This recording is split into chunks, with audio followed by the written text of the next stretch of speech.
показали глубокое знание родного языка, они считают, что знание своих истоков, своих корней необходимо современному человеку.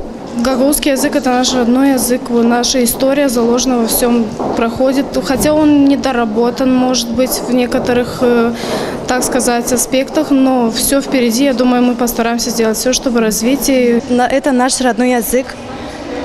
Мне очень нравится мой язык. На гагаузском языке у нас тема была «Далык от Гачимлелер».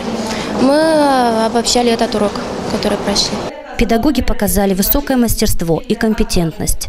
Директор лицея отметила, что преподавание родного языка в лицее и в Гагаузии в целом на должном уровне. Педагогический коллектив прилагает все усилия для того, чтобы учащиеся освоили программу и чувствовали себя в стенах лицея комфортно.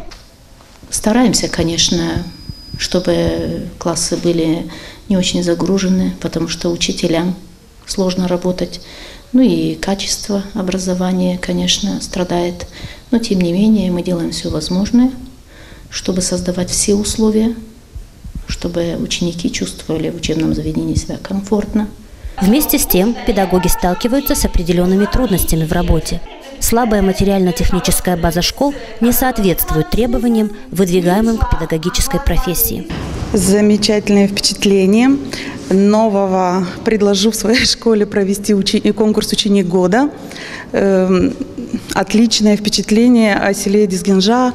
Дирекция, администрация, замечательный урок, замечательные люди. Присутствовала на уроке во 2 классе.